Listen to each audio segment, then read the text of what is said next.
बात कर रहा हूं, मैं अपनी जमात के जिम्मेदार की हैसियत से कह रहा हूं कि जब तक के चंद्रशेखर राव जिंदा रहेगा, असदुद्दीन ओवैसी केसीआर के साथ रहेगा। విన్నారు కదా, ఇందాక ఈ ఫోటో కూడా చూశారు. దీనిపై మీ అభిప్రాయం ఏంటి? అని ఏది అధికారం ఉంటే దాంతోనే కమెంట్ అవుతుంది. అది అభివృద్ధి ఉంటే తర్వాత విషయం అంతే. మరి కేసీఆర్ తోనే ఉంటా అని మాట ఇచ్చింది కదా. మాట ఇస్తాడు, ఎవరు అధికారం ఉంటే వాళ్ళు పనులు చేయించుకుంటారు అంతే. ఇప్పుడు జూబ్లీ హిల్స్ ఎన్నికల్లో ఏ పార్టీ అధికారంలోకి వస్తే బాగుంటుంది అనుకో? జూబ్లీ హిల్స్ అంటే మళ్ళీ బీఆర్ఎస్ వస్తే మంచిగా ఉంటుంది సార్. ఇదే మళ్ళీ ఎట్లా అంటారు అది. ఎట్లా ఉంది ఇక్కడ హైడ్రా ప్రభావం? హైదరాబాద్ అంటే గరీబోళ్ళ మీదకి వస్తారు. ఇప్పుడు ఓఎస్ ఉన్నాడు, అక్కడ పోవాలి కదా, మరి అక్కడ ఎందుకు పోరు? మరి ఇక్కడ గరీబోళ్ళ మీదకే కదా మరి అది. ఇప్పుడు ఇంతకుముందు గోపీనాథ్ గారు ఉండేవారు కదా, ఇప్పుడు కాలం చేశారు, వారు సతీమణికి ఇచ్చారు. మరి కాంగ్రెస్ తరఫు నుంచి నవీన్ యాదవ్ పోటీ చేస్తున్నారు. మరి వీళ్ళిద్దరికి ఎవరు గెలుస్తారు అని అనుకుంటున్నారు? అంటే ఈమెకే అందుకని కొంతమంది తారీఖు అంటున్నారంటే ఈమె మాట్లాడుతూ రాదు, ఏ చేసి కేసీఆర్ రావాలి, అది రావాలంటే మంచిగా చెట్టారే. గోపీనాథ్ గారు ఫోన్ చేస్తే వచ్చేవాడు. ఇప్పుడు ఆమె దగ్గరికి వెళ్తే ఎవరు గుర్తుపట్టలేదు. బస్సు కార్యకర్తల ద్వారానే పోవాలి. ఆమె వెళ్ళాలి, సార్ని అడగాలి, కేసీఆర్ కేటీఆర్ దాన్ని పెట్టి రావాలి. ఇక్కడ నవీన్ యాదవ్ అంటే ఇక్కడ లోకల్ క్యాండిడేట్, ఫోన్ కొడితే వస్తాడు. అంటే నీ బీఆర్ఎస్ అభివన్నే ఉన్న లోకల్ క్యాండిడేట్ అయితే అట్లా ఉంది. మరి ప్రజల మీద ఇట్లా ఇబ్బంది పడుతున్నప్పుడు మరి నవీన్ యాదవ్ ఏమన్నా రియాక్ట్ అయ్యాడా? ఇక్కడ ఎన్నిక వాళ్ళు ఇక్కడ చేస్తే మళ్ళీ ఇక్కడ ఎంఐఎం ఉంది కదా వాళ్ళది, మళ్ళీ అక్కడ ఉల్టా పల్టా అవుతాయి. సైలెంట్ వచ్చిండేవాడు. ఇక్కడ వచ్చేది కార్యకర్తలు కలిసిండు, గరీబల్ని అన్ని చూసుకుంటాం, మేము ఉన్నాము, కొట్లాడుతా చేస్తా అని మళ్ళీ మామూలే అది. మరి ఇప్పుడు ఎవరు అధికారంలోకి వస్తారు అనుకుంటారు? చెప్తాం కదమ్మా, అధికారం కానీ రాకపోతే బీఆర్ఎస్ కే వస్తుంది అని ఆశిస్తున్నాం. లోకల్ క్యాండిడేట్ ఆయన నవీన్ అన్న మనిషి కలిసిమెలిసి పోతాడు. ఓడినా గెలిచినా ఆయన క్యాండిడేట్ బట్టే, కాంగ్రెస్ ని చూసి ఓటేయరు. ఇక్కడ నవీన్ యాదవ్ మనిషిని చూసి ఓటేస్తారు. ఆయన ఏ పార్టీ వెళ్ళినా ఆ పార్టీ. ఇండిపెండెంట్ ఉండేప్పుడే 2వ స్థానం వచ్చింది ఎంఎంతోని. సింగిల్ పోటేసేటప్పుడు కొద్ది గొప్ప సీట్లు వచ్చినాయి. ఇప్పుడు అధికారం ఒకటి, రెండోది లోకల్ క్యాండిడేట్. అది లోకల్ క్యాండిడేట్ బట్టే ఓటు నవీన్ యాదవ్ చూసి వేస్తారు. అంతేకాని కాంగ్రెస్ చూసి ఎవరు వేయరు.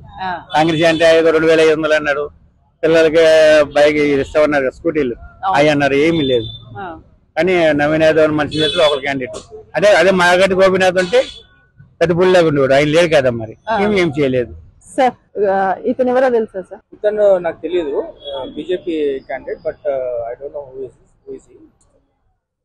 ఎవరో తెలుసు? I know the Maganti Gopinath వాళ్ళ వైఫ్ అనుకుంటా. yes I think she should be same. Yeah, BRS party నుంచి ఎమ్మెల్యే అభ్యర్థి చేశారు. మధురా నగర్ కాలనీ, మేము కూడా మధురా నగర్ ఉంటాం కాబట్టి తెలుసు. వడ్డే నవీన్ కదా? Naveen, right? yes Naveen, I know Naveen very well. He is my student only. Okay. Okay. He is a student of MGM. ఎవరు వచ్చినా ఈ ఎలక్షన్లో, బై ఎలక్షన్లో ఎవరు వచ్చినా కూడా ప్రజలు కోరుకునేది ఏంటంటే ఫెసిలిటీస్, మనకు కావాల్సిన ఫెసిలిటీస్ అనేవి మనకి ఇవ్వాలి ప్రజలకి. కాంగ్రెస్ పార్టీయా, బీజేపీయా, లేకపోతే బీఆర్ఎస్ పార్టీ అనేది ఇమ్మీడియట్. క్యాండిడేట్ ఎవరైతే గెలుస్తారో ఆ క్యాండిడేట్ అనేది ప్రజల కోసం కష్టపడాలి, ప్రజలకు మంచి చేయాలి, ప్రజలకు కూడా అందుబాటులో ఉండాలి. అప్పుడే నెక్స్ట్ ఎలక్షన్లో కూడా వాళ్ళు గెలవడానికి ఛాన్స్ ఉంటుంది. మాకు కూడా వాళ్ళ మీద నమ్మకం కుదురుతుంది. సార్ అంటే ఇప్పుడు జూబ్లీ హిల్స్ లో ఈ ముగ్గురు క్యాండిడేట్స్, బీఆర్ఎస్, బీజేపీ, కాంగ్రెస్, ఈ ముగ్గురులో ఎవరు, ఏ పార్టీ అధికారంలోకి వస్తుంది అనుకుంటున్నారు? యాజ్ ఎ ఓటర్ గా, మేము ఒక ఓటర్ గా we can't reveal that. Confidential ఉంటుంది మాకు, కాన్ఫిడెన్షియల్ గా మేము ఓటేసే వాళ్ళం కాబట్టి యాజ్ ఎ ప్రజలుగా మేము ఒకటే చెప్పేది ఏంటంటే, ఎవరు గెలుపుకి వచ్చినా కూడా వాళ్ళు ప్రజలను దృష్టిలో పెట్టుకొని పనిచేయాలి. అంటే ఇప్పుడు ఆల్రెడీ అధికారంలో ఉంది కాంగ్రెస్ పార్టీ, ప్రతిపక్షంలో బీఆర్ఎస్ ఉంది, సెంట్రల్ లో బీజేపీ ఉంది. సో ఏ పార్టీ వస్తే మీకు ఇక్కడ జూబ్లీ హిల్స్ లో పని మంచిగా అవుతాయి, ఇంకా డెవలప్మెంట్ జరుగుతాయి అని అనుకుంటున్నారు? ఇప్పుడు అడ్వాంటేజ్ ఏంటంటే నవీన్ కి పక్కనే ఉంటాడు కాబట్టి, మధురా నగర్ కాలనీ నుంచి మాట్లాడుతున్నాం మనం. నవీన్ పక్కనే ఉంటాడు, యూసఫ్ కూడా బస్సులోనే ఉంటాడు కాబట్టి నవీన్ కి ఎక్కువ అడ్వాంటేజ్ ఉంది ఏరియా మీద, ఇంకా మంచి పేరు తెచ్చుకోవడానికి. Is very young and is working hard from past 10-12 years నుంచి. నేను కూడా చూస్తున్నాను, చాలా కష్టపడి వాళ్ళు ఈ స్టేజ్కి వచ్చాడు. కాంగ్రెస్ పార్టీ టికెట్ ఇచ్చినట్టు.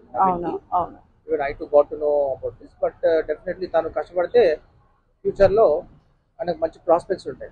సో నవీన్ కి ఎక్కువ ఛాన్సెస్ ఉన్నాయని అనుకుంటున్నా. ఒక అడ్వాంటేజ్ ఏంటంటే తను పక్కనే ఉన్నాడు కాబట్టి, మాకున్న కాలనీకి, జూబ్లీస్ కి మంచి అవగాహన ఉంది కాబట్టి అతనికి గెలిచే ఛాన్సెస్ ఎక్కువ ఉంటాయి కష్టపడితే. బీఆర్ఎస్ పార్టీ అంటే ఇంతకుముందు టర్మ్ లో బీఆర్ఎస్ పార్టీ ఉండే, అంతేగాని BRS party also has their own set backs.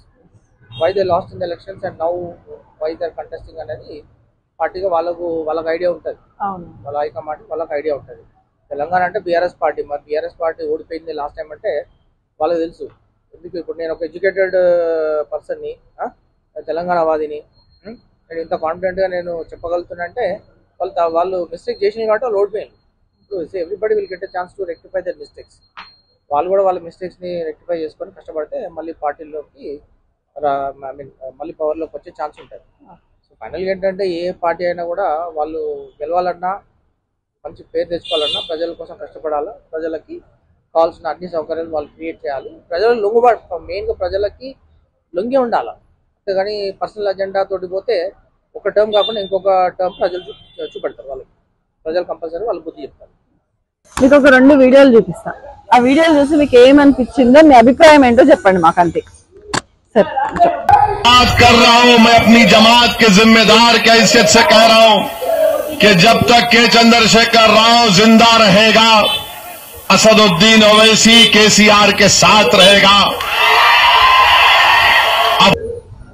విన్నారు కదా? నేను ఇంకొక ఫోటో కూడా చూపిస్తా. అప్పుడు మాకంటే సార్ ఎమ్మెల్యే ఉండే అప్పుడు అసలు సార్ సపోర్ట్ చేసినని 2 సార్లు వచ్చినాడు ఆయన.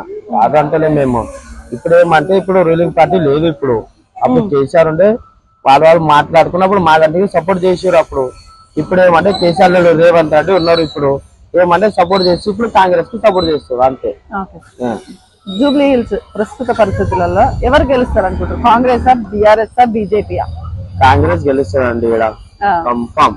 ఎందుకంటే నవీన్ యాదవ్ లోకల్ మంచి, ఆయన చిన్న దాంట్లో గానీ పెద్ద దాంట్లో గానీ ఎవరు చచ్చిపోయారు అనుకో, ఇప్పుడు షాప్ లో ఓపెన్ చేసారు అనుకో, అర్ధ రాత్రిలో పోయి అలా డోర్ కొడితే కూడా పైసలు ఇచ్చి పంపిస్తాడు ఎవరికి. ఆయన లేకుంటే కూడా వాళ్ళు ఎవరితో ఉంటారో పని చేయని వాళ్ళు చాలా మంది వాళ్ళు పంపించారు. మా కల్లూరు నుంచి మా ఫ్రెండ్ వాడు పైన నుంచి దుంకి చచ్చిపోయారు. అప్పుడు పెన్ పని చేస్తుండే అప్పుడు దుంకి చచ్చిపోతే, మీరు నిజంగా చెప్తున్నా కదా, ఎవరు రూపాయి కూడా ఇయ్యలే. ఆయన పోతే అప్పుడే హాస్పిటల్ పంపించి అప్పుడే పైసలు ఇప్పించాడు. మన ఇలా జవహర్ నగర్ లో ఒకసారి మన ఇంట్లో బంప్ బ్లాస్ట్ అట్లా అయింది. అప్పుడు చాలా మంది వచ్చారు. అప్పుడు ఎవ్వరు కూడా అంత రూపాయి ఇయ్యలే, వచ్చి ఇచ్చి పోయాను అంతే. ఇదే ఇప్పుడు మాగంటే అన్నారు మీరు, కరెక్టే. మాగంటే అప్పుడు గెలిచారు, కరెక్టే. మేము కాదంటలే. ఎలా ఉండేది మాగంటి గోపీనాథ్ గారు? ఆయన చేసినంటే చాలా రౌడీజం ఉండేది. చెప్తున్నాం కదా, చాలా అంటే చాలా రౌడీజం చేసిన అప్పుడు. చాలా అంటే చాలా చేసిన. వీళ్ళ మీద కేసు బుక్ చేయాలి, వాళ్ళ మీద కేసు బుక్ చేయాలి, అది చేయాలి, చాలా చేసారు. మరి ఇప్పుడు నవీన్ యాదవ్ ఒక రౌడీ కొడుకు, రౌడీ షీటర్ ఫ్యామిలీ అదంతా. అందుకనే ప్రజలందరూ కూడా భయపడుతున్నారు. నిర్భయంగా వచ్చి ఓటేయాలన్నా కూడా భయపడే పరిస్థితి ఏర్పడేది ఈ రోజు జూబ్లీ హిల్స్ లో అని చెప్పేసి అంటున్నారు. కరెక్టే. మీరు రౌడీజం అంటారు, కరెక్టే. ఇప్పుడు మొన్న బీఫామ్ ఏని పోయిరు, ఆడ రౌడీలు కనిపించరా? ఆడ వేస్తారు రౌడీ రౌడీ అని వేస్తారు. రౌడీ ఉంటే అంత లేడీస్ ఎందుకు వస్తారు?